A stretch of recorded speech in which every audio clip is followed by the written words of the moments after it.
This is Judge Joe Brown, and we're listening to We All Be News. News-free Dixie for the 21st century.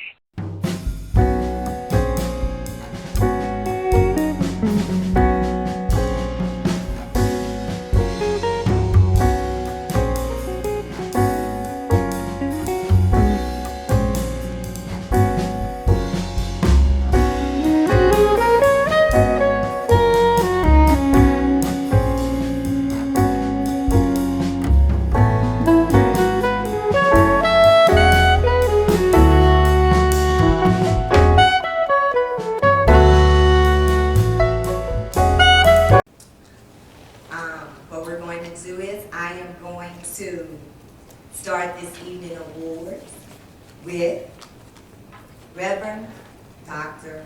AlBErt Sampson.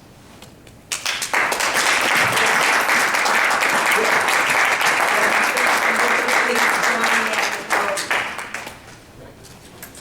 Most definitely. Now, what I'm going to do is I want you to listen.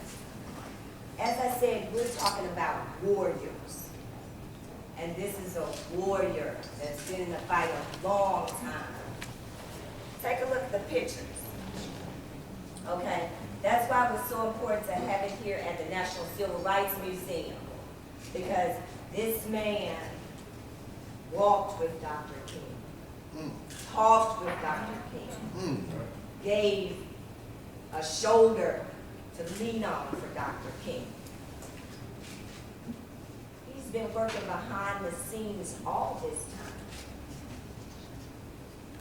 time. And we want to shine a spotlight on Reverend Dr. AlBErt Sampson. Not that this is what he wanted, so much so, but I feel it's necessary. I have my daughter, my son here, and I want them to see the examples. And this is an example, this is a role model that they can look up to. Reverend Dr. AlBErt Sampson. Please let's give Sister Johnson a round of applause.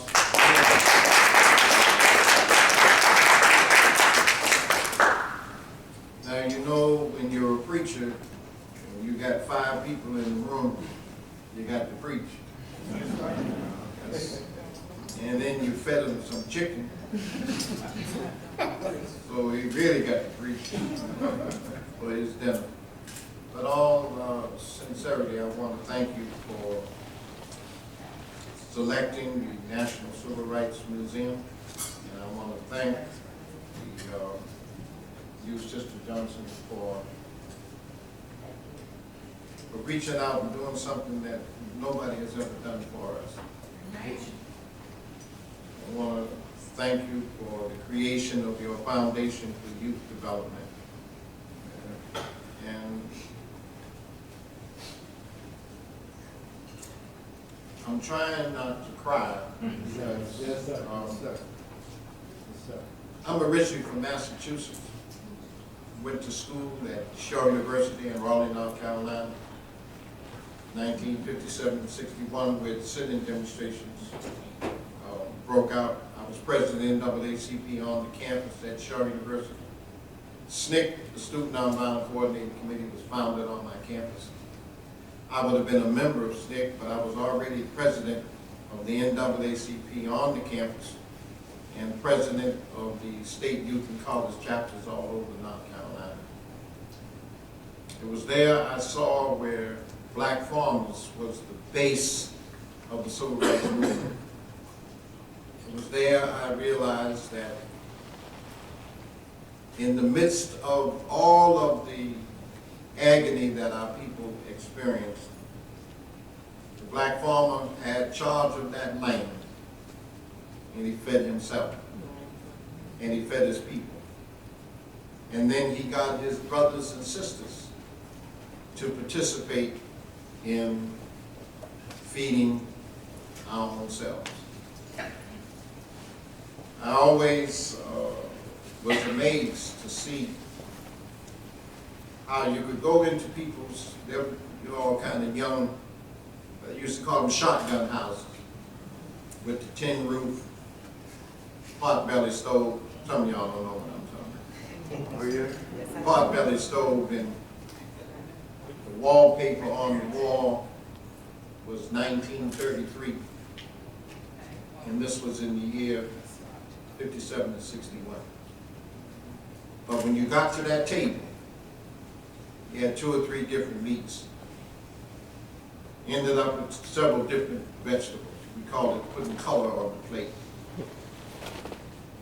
As a result of the impact that the black farmer had in my life, because I came from the East Coast, and whenever we got arrested, they would never let us out on our own recognizance. We couldn't put up no money. They would make the farmer bring the title to his land, and some of them couldn't read or write. They would put an X right by where the signature was supposed to go. And the sheriff knew, and when they arrested us, they just made the assumption, because we were from the East Coast, we wasn't going to come back for the court trial. And as a result of that, I said, there's something awesome about this black farmer. And if I ever get big enough in life, I'm going to dedicate my life to the life of the black farmer. And I think I'm the only preacher in black America that has a Department of Agriculture in my church. I just retired 2 years ago. I stayed in one church for 38 years because I asked God for a church. I didn't ask him for church, I asked him for a church. And I took my own time and money. After coming down from my pulpit one Sunday morning, I said, where are you from? Alabama. Where are you from? Arkansas. Where are you from? North Carolina. And I created the Department of Agriculture in my church. You know, we have trustee boards in churches, and you have pastor aid societies, and choir, raise money for the robes. But I believe I'm the only preacher in black America that created the Department of Agriculture in my church. Then I took my own time and money and went back in the South. And now I'm president of the George Washington Carver Farmers Agricultural Resource Management Systems. We have an heirloom seed bank at Lincoln University. There's 2 Lincolns in black America. One is in Pennsylvania, where Kwame Nkrumah, who studied the life and teachings of Marcus Garvey, who wrote the book, The Philosophy and Opinions of Marcus Garvey. The black star that you see on the Ghanaian flag grew out of the fact that because he studied Marcus Garvey, and Marcus Garvey talked about the black star ships, he made the flag of the people of Ghana with the black star. And in 1957, as I was entering into Shaw, Kwame Nkrumah became the first black president of an African country. And he invited Martin King and Coretta King and A. Philip Randolph to the inauguration. And it was the first time that African leadership in America went to an African country for the celebration. The interesting thing about all that, y'all, was that Martin King came back to Montgomery, Alabama, to Dexter Avenue Baptist Church, and he preached the sermon, The Birth of a New Nation. You can find it on the internet, but I understood it. Because the man that took Martin King's place before Martin King went to Dexter Avenue Baptist Church, there was a man named Dr. Vernon Johns, Kareem Abdul-Jabbar, the only one that did a film on Dr. Vernon Johns. He came to the campus at Shaw and showed me in the Bible that you have to look at the Bible from African eyes. Yes, you do. And it's an economic book. And so I ended up at Lincoln University for the first time with an heirloom seed bank where we grow our own seeds. You know, Noah got off the boat because they ran out of food. And when you go to the scripture, it says in seed time and harvest. Joseph, in Genesis 37 through 50, he said, y'all got the famine, y'all ain't eating. Y'all tried to throw me into prison. Y'all wanted to sell me into slavery. Now I'm in charge of the Department of Agriculture. And what I want you to do, is take these seeds for seed time and harvest. We're the only race of people on this day, November 20th, 2015. We're the only race of people in America where everybody feeds us but us. The food we eat is causing the diseases that we have, whether we have a PhD, DD, or no D. You all are too young to remember Popeye. Every time he got in trouble, his first lady, Olive Oil, used to tell him, go eat some spinach. Go get your spinach. And during them days, one more time, y'all too young, you don't know about the black and white television. Yes, we do. We had the rabbit ears, and Yes, sir. had to put the silver wrap on top of the ears. Yep. And at 12 o'clock, Yes, the tweet. it would go off Yeah. with Color bars. Oh Say Can You See, America the Beautiful. And now 50 years later, Popeye's on color television. Isn't that interesting? And here's the interesting thing. Popeye had never given Olive Oil any spinach. Olive Oil is just as skinny today as she was 50 years ago when I was a little boy watching on the black and white TV. And here's the other thing. In black America, Popeye's up in my neighborhood now with chicken and biscuits and no spinach. No spinach. Popeye didn't want her to be strong, and somebody don't want us to be strong. Come on now. That's good. So let me close out with this because I feel like I need to preach. Preach. But let me just give you 3 interesting things about why this program is so important, and I want to thank you. There is a legacy and there is a history. And the most painful thing about it for me is that I'm the last on the line. Because all of them are dead. And I'm the only one still alive. Hallelujah. Witness. There are 3 kinds of people in the world. Those who don't know what's happening. Those who don't care about what's happening. And those who let anything happen. The reason this building is so important is because they had garbage workers. I went to Dr. King in 1966, January 1966, and I said, Dr. King, I got called in the ministry in 1956, here it is 66. And I would like you to ordain me in the ministry. I got licensed, but I haven't been ordained. Dr. King picked up the telephone and set up the ordination service with another brother named Walton McCall. As far as I know, there have only been 3 men that Martin Luther King ordained. AlBErt Love, who's back in Atlanta, in the pulpit of Ebenezer Baptist Church, and Walter McCall. Those 2 brothers were assistant pastors at his daddy's church. But I was the only one that I know of that he ordained into the ministry. It's a blessing and a burden. The blessing is that I had the courage, because the night before I was practicing in the mirror, because I didn't want to get rejected. So I had to put my words right to ask Dr. King, because I didn't want him to say no. And I was grateful that he didn't have any discussion. He just picked up the phone and made arrangements. If you don't ask, you never receive.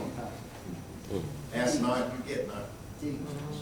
And now, because I'm the only one, it's a burden, because whenever I make a move in America, Whenever I make a move, I always say, what would Martin King do if he was alive? Now, in January 1966, August of 1966, he calls all of us together from all over the country as one of the largest staff meetings in the history of SCLC.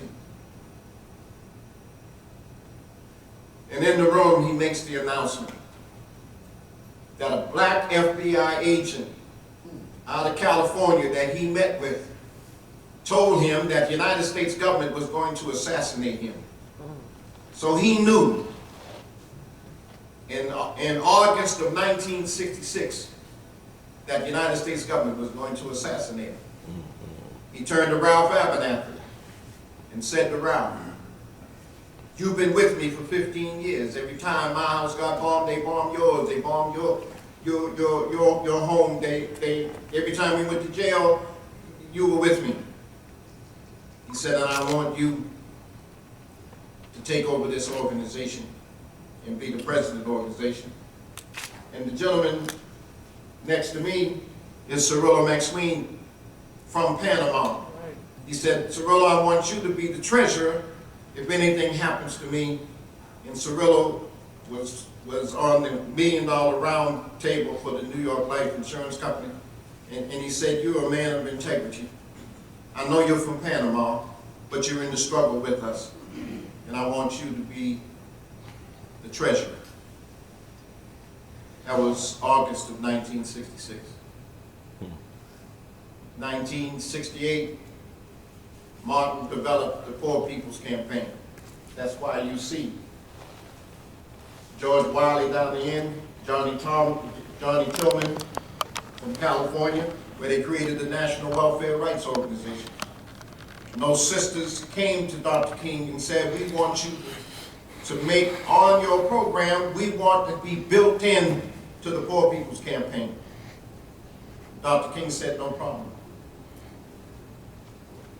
Well, that's August of '68. I'm with Dr. King in Newark, New Jersey. He meets with Imam al-Baraka, Leroy Jones, for those of you who remember. Yeah. He just died 2 years ago, and I flew to Newark, New Jersey to be in his homegoing ceremony. His son is now the mayor of Newark, New Jersey. I got to Newark because I was Martin King's project director for the Carl Stokes campaign. Carl Stokes was the first black mayor of a major city, and then there was Hatch and Garrett, and then he promised Imam al-Baraka that they were going to come back after the Poor People's Campaign, and we were going to bring Ken Gibson into being the third black mayor. Let me hurry on. And here's what happened. When Martin King came to Cleveland, to Newark, New Jersey, people stayed till 10, 11, 12 o'clock at night. We had 10 or 15 churches waiting on meeting Dr. King for the Poor People's Campaign. We hugged. He went into the car after meeting with Imam al-Baraka, drove through the Harlan Tunnel to meet with Harry Belafonte. 48 hours later, we got the telephone call that they had assassinated Martin Luther King. We knew we were going to die. We thought it was going to be in Washington, D.C., Right.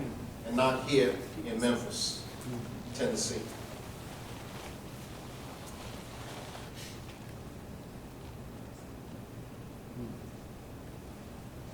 When you look at the world from an economic point of view, be very clear, we are at war.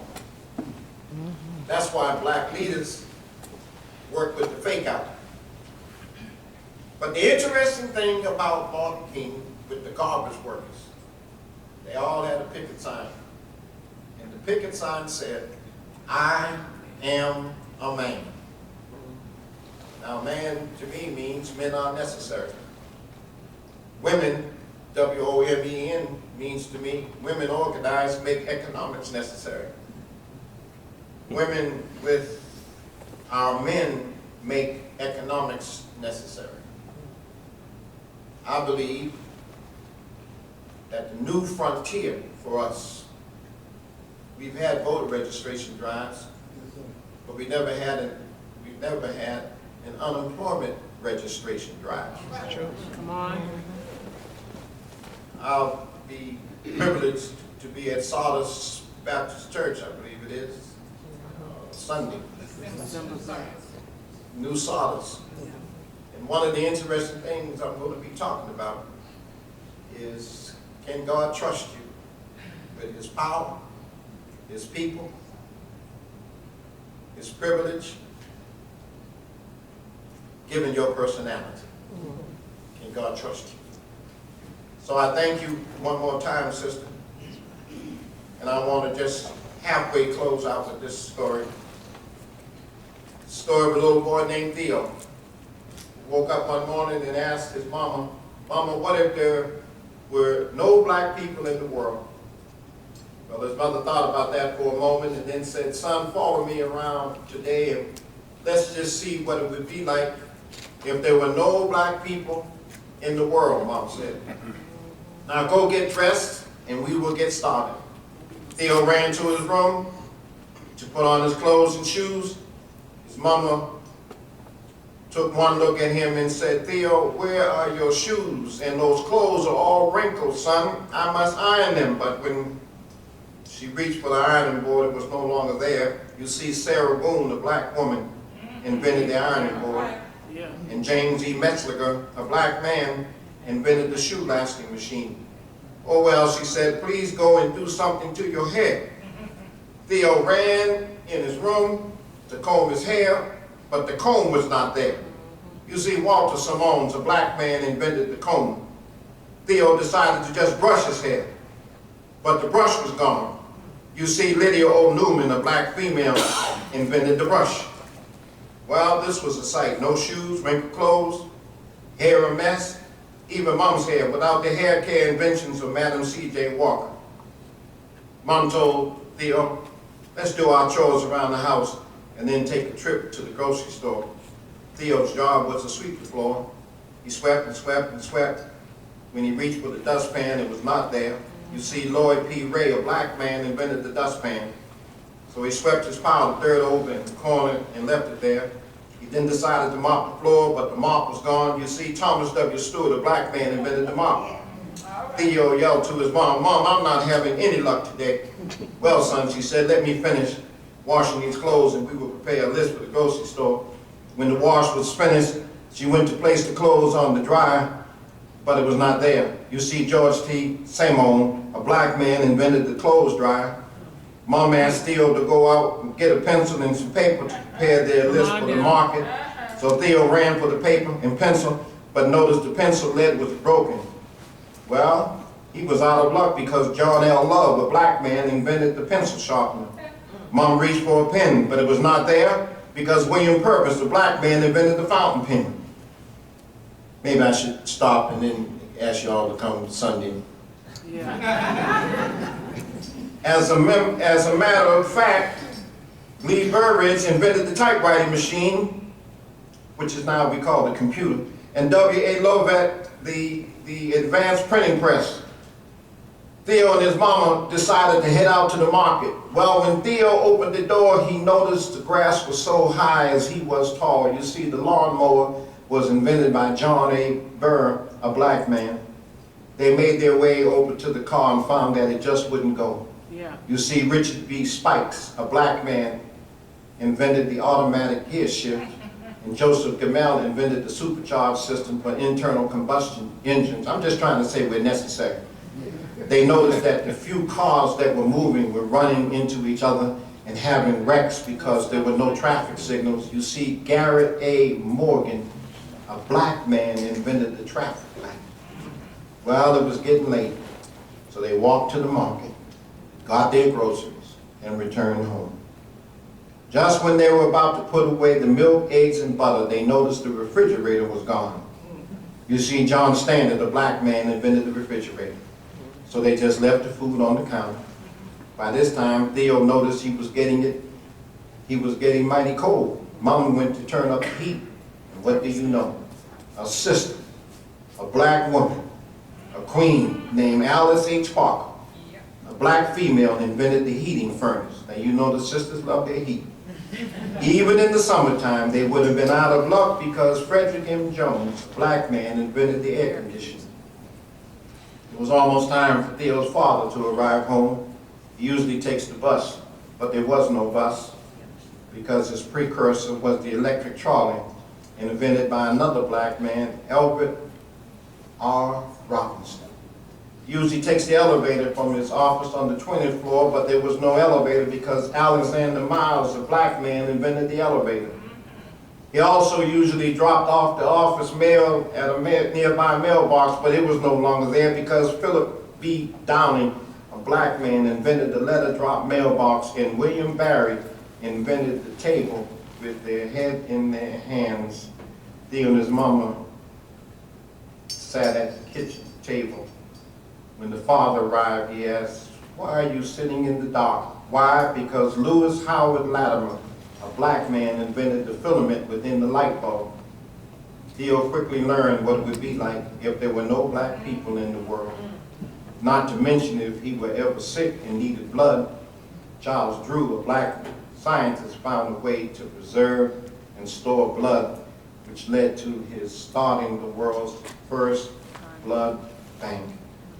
And what if a family member had to have heart surgery? Come on. This would not have been possible without Dr. Daniel Hale Williams, a black doctor who performed the first open heart surgery.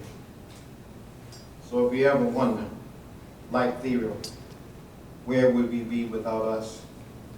Well, it's pretty plain to see. We would still be in the dark.